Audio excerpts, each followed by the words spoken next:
অষ্টম শ্রেণী সাধারণ বিজ্ঞানে A+ পাওয়ার জন্য তোমাদের এই কটা টপিক পড়ে গেলেই চলো বার্ষিক পরীক্ষার জন্য। এগুলোর মধ্যে কি, যেমন দেখো নর্মদের মধ্যে সূত্র, এটা তো মাস্ট ক বা খ এর মধ্যে আসবেই, এটা আইসা পড়ছে মনে করো।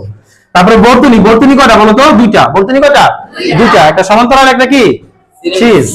আর গ নম্বরে দেখবা এই প্রশ্ন আসবে যে বিদ্যুতের অপচয় কিভাবে রোধ করা যায়। ঠিক আছে? আচ্ছা, দশের মধ্যে থেকে তোমরা কি করবা? নির্দেশক কি ব্যাখ্যা করতে বলবো ক্ষয়ে, বা কর্ম বলবো নির্দেশক কাকে বলে।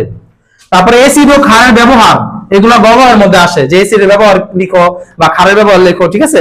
আচ্ছা, এই প্রশ্নটা তোমাদের মাস্ট দেখবা সুনির্দিষ্ট প্রশ্নটা আসবো যে সকল ক্ষারই ক্ষারক কিন্তু সকল ক্ষারক ক্ষার নয়। এই প্রশ্নটা 100% একদম দিয়ে দিলাম, একদম 100% দিয়ে দিলাম, এটা আসবেই। ঠিক আছে?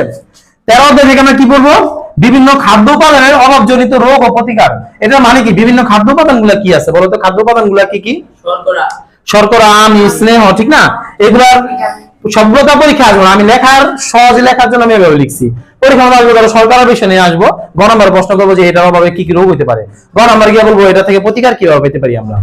ঠিক ভিটামিন আছে কিন্তু কিছু, vitamin A, vitamin B, vitamin C, এগুলো বিভিন্ন কারণে কিন্তু ভিটামিনের অভাবে আমাদের বিভিন্ন রকমের রোগ হয়, যেমন লিকেজ রোগ হয়, ঠিক না? কোয়াশিকর রোগ হয়, এগুলো কিন্তু পরীক্ষার মধ্যে আসে। তো এগুলোর কারণে কি কি রোগ হয় এবং এগুলো থেকে আমরা কিভাবে প্রতিকার পেতে পারি। তারপর আসো 14 নাম্বার, ভেরি ইম্পর্টেন্ট একটা অধ্যায় এবং অনেক সহজ একটা অধ্যায়। ঠিক আছে? বাস্তুতন্ত্রের উপাদান। বাস্তুতন্ত্রের উপাদান কিন্তু অনেকগুলো আছে, ওগুলো তোমরা পড়ে নিবা মেন বই থেকে। তুমি মেন বই বাইরে করলে দেখবে বাস্তুতন্ত্রের উপাদানগুলো সুন্দর করে পয়েন্ট আকারে সাজানো আছে। খাদ্য শৃঙ্খলা, খাদ্য জাল, এটা আসবে পরীক্ষার মধ্যে। এটা আসতে পারে পরীক্ষার মধ্যে, পার্থক্য দেখাতে বলতে পারে। ঠিক আছে? সংক্ষিপ্ত প্রশ্ন আসতে পারে। পরিবেশের ভারসাম্য রক্ষায় বাস্তুতন্ত্রের ভূমিকা, এটা 100% দিয়ে দিলাম। এটা তোমাদের দেখবা গ্রহ নাম্বার আসবেই। ক্লিয়ার? আর এটার কমেন্ট আমি তোমাদের ওই এই অধ্যায়গুলোর যে টপিকগুলো আলোচনা, সম্পূর্ণ আলোচনার ভিডিওটা আমি আবার একবার দিয়ে দিব, যাতে তোমরা দেখে নিতে পারো। ঠিক আছে?